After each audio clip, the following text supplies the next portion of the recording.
جائے گا. نذیر حسین بھائی بورے والا اتار والا سے کہ کرسی پر بیٹھ کر اگر کوئی نماز پڑھے تو کیا نماز ہو جائے گی؟ کرسی پہ بیٹھ کر نماز پڑھنے کے وہ شرائط ہیں. عام طور پہ ہمارے یہاں پہ جو تعداد ہے، اب تو مسجد میں کرسیوں پر کرسیاں آ رہی ہیں جی. پہلے لوگ صفیں مسجد کے اندر اصال ثواب کے لیے رکھا کرتے تھے، اب کرسیاں بھی اصال ثواب کے لیے رکھنا شروع کر دی ہیں. پہلے ایک کرسی لگا دی، اب تو لائن لگی ہوتی. تو اب اس کرسی پہ نماز پڑھنے والے ہمارے حضرات نے ان کو غور کرنا چاہیے، بلکہ پہلے دارالفتہ سے یا کسی عالم دین سے رابطہ کریں کہ میں ان مسائل سے دوچار ہوں. اب میں آیا کرسی پہ بیٹھ کے نماز پڑھ سکتا ہوں یا نہیں. میں جوانوں کو بھی ہم نے دیکھا کہ کرسی پہ بیٹھ کے نماز ایزی ہو گئی نا. باقی سوچنے والی بات ہے کیا پہلے کرسی پہ بیٹھ کے نماز پڑھتے تھے؟ جب سے مسجد میں تو کرسی نظر آنے لگ گئی ہے آپ کی عادت تبدیل ہو گئی ہے. اگر آپ کسی اور مسجد میں جانا کرسی نہیں ہوتی آپ گھروں کے پڑھ لیتے ہیں تو پھر پڑھنا کیسا؟ اور بڑا چال دے دیا کہ آپ نے پڑھنی آپ کو تکلیف ہو رہی ہے. مفتی صاحب سے رابطہ کر لیں، دارالفتہ اہل سنت جائیں. میری یہ پرابلم ہے، اجازت ملے تو پڑھیں، ورنہ آپ تو جس کو دیکھو کرسی میری آج کرسی پہ بیٹھ کے پڑھوں. جی تبھی کرسی پہ ہر شخص کو بیٹھ کے نماز پڑھنے کی اجازت نہیں ہے. بھائی ایک اصول اپنے ذہن میں رکھ لیں، مزید اگر جو کرسی پہ بیٹھ کے نماز پڑھنا چاہتا ہے وہ مزید اپنے ہر شخص ان شرائط پہ پورا نہیں اترے گا. وہ اپنے علاقے میں یا دارالفتہ اہل سنت کے جو ممبرز ہیں ان پہ اپنا مسئلہ بیان کرے کہ میں ان مسائل سے دوچار ہوں. اب آپ مجھے بتائیں میرے لیے اجازت ہے نہیں. تو ایک مختصر سا یہ ذہن میں رکھ لیں کہ جو آدمی سجدہ کرنے پر قادر نہیں ہے، ٹھیک ہے، سجدہ کرنے پر قادر نہیں کر ہی نہیں سکتا سجدہ. اب سجدہ کرنے پر قادر نہ ہونے کا مطلب یہ ہے کہ زمین پر پیشانی رکھ نہیں سکتا. ٹھیک ہے. اس کے گھٹنوں میں ایسا درد ہے کہ وہ زمین پہ پیشانی نہیں رکھ سکتا، یا زمین پر 12 انگل یہ 8 فیس پہ یہ تقریباً ایک بالش بن جاتی ہے.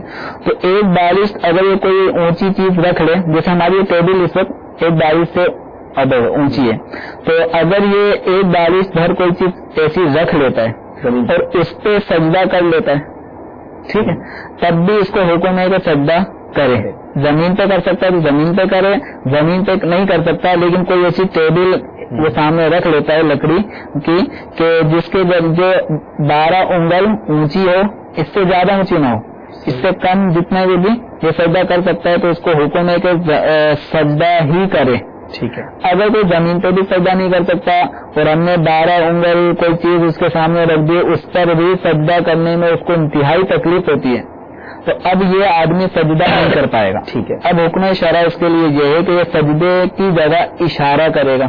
ٹھیک ہے. اشارے کا مطلب ہے کہ سب تو زمین پہ پیشانی تو نہیں رکھ سکتا، بس سجدے کے لیے جھک جائے گا. یہ جھکنا سجدے کا اشارہ ہوگا. اب ایسا آدمی چاہے تو بیٹھ کے نماز پڑھ لے. ٹھیک ہے. اس کے لیے بہتر ہے کہ بیٹھ کے نماز پڑھے. ٹھیک ہے. تو یہ بیٹھ کے نماز پڑھ لے، کرسیوں کی بھی ضرورت نہیں پڑے گی. ٹھیک ہے. اب زمین پہ بیٹھ کے نماز پڑھ لے، یہ بھی اس کے لیے ممکن ہے. اگر کرسی پہ بیٹھ کے پڑھ رہا ہے تو یہ بھی اس کو اجازت مل جائے گی. لیکن اس بات کا خیال رکھیں کہ جب یہ بیٹھ کے نماز پڑھ رہا ہے تو نماز پڑھنے میں یہ رکوع کرے گا، رکوع کے بعد اس کو کرنا ہے سجدہ، اور رکوع اور سجدے میں اس کو تمیز کرنی ہے. صحیح. کہ یہ میرا رکوع تھا، یعنی رکوع میں کم جھکے. ٹھیک ہے. اور جب سجدے میں جھکنے کا وقت آئے گا تو کچھ زیادہ جھک جائے تاکہ دکھنے میں رکوع اور سجود کا فرق واضح ہو جائے. یہ اس کو کرنا ہوگا.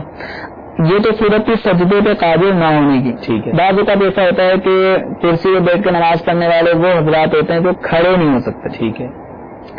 کھڑے نہ ہونے کی وجہ سے، اب کھڑے نہ ہونے کا مطلب یہ کہ کھڑے ہونے میں چکر آ رہے ہیں. ٹھیک ہے. دیوار کا سہارا بھی لے کر کھڑا نہیں ہو سکتا، تو اس صورت میں اس کو بیٹھ کے نماز پڑھنے کی اجازت ہوگی.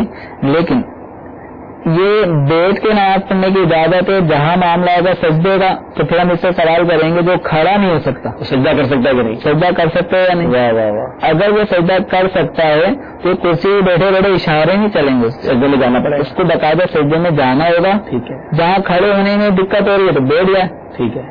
وہ ایک الگ میٹر ہے. ماشاء اللہ ماشاء اللہ. یہ تو آپ نے بڑا واضح کر دیا کہ جو کھڑا نہیں ہو سکتا وہ بیٹھ تو سکتا ہے، لیکن سجدہ اگر کر سکتا ہے تو کوئی سجدہ کرنا پڑے گا. اور سجدہ نہ کرنے پر قادر کون ہے؟ آپ نے اس کی بھی رولنگز بتا دی کہ یا تو زمین پر سجدہ نہ کر سکتا ہو، یا ایک بالش تو اسی اونچی کسی چیز پر بھی وہ سجدہ نہیں کر سکتا. اب یہ بتائیے کہ جو سجدہ تو نہیں کر سکتا مگر کھڑا ہو سکتا ہے، تو اب اس کے لیے کیا حکم ہوگا؟ اس کے لیے بہتر ہے بیٹھ کے نماز پڑھے. اچھا قیام ضروری نہیں ہوگا. قیام اب ضروری نہیں ہے. بھائی یہ اصول ہے کہ جو سجدے پہ قادر نہ ہو, ٹھیک ہے, زمین پہ بھی سجدہ نہیں کر سکتا, زمین پہ بالش بھر رکھی ہوئی کسی چیز پر بھی سجدہ نہیں کر سکتا, ٹھیک ہے, تو اب اس پہ قیام ساکت. واہ. اب وہ چاہے تو قیام کرے چاہے نہ کرے, کتابوں میں بھی بیٹھ کے نماز پڑھنا کھڑے ہو کے نماز پڑھنے کے مقابلے میں بہتر ہے. ٹھیک ہے, ایسے شخص کے جو سجدہ نہیں. ماشاء اللہ ماشاء اللہ. امید ہے کہ نذیر حسین بھائی آپ کو بھی جواب مل گیا, اور آپ کا سوال اتنا پیارا تھا کہ یہ بہت سارے لوگوں کو جواب مل گیا. تو مسجد میں کرسی دیکھ کر جب بیٹھنے کا جی چاہتا ہے نا, تو اپنے دل پر نہ جائیں, آپ شرعی طریقہ معلوم کریں کہ آپ کو حاجت بھی ہے کہ نہیں. آپ اٹے کٹے ابھی نماز سے فارغ ہوں گے تو نمازی سے ملاقات بھی آپ کھڑے ہو کے کریں گے, اس کے بعد باہر مسجد کے باہر پان کی دکان پہ بھی کھڑے نظر آئیں گے, دوستوں کے ساتھ 15-20 منٹ آپ کھڑے ہو جائیں گے, نماز کے وقت کرسی یاد آ جاتی ہے. یہ عادت اچھی نہیں ہے. آپ شرعی طریقے کے مطابق اپنے آپ کو چیک کریں, کسی مفتی صاحب سے رابطہ کریں.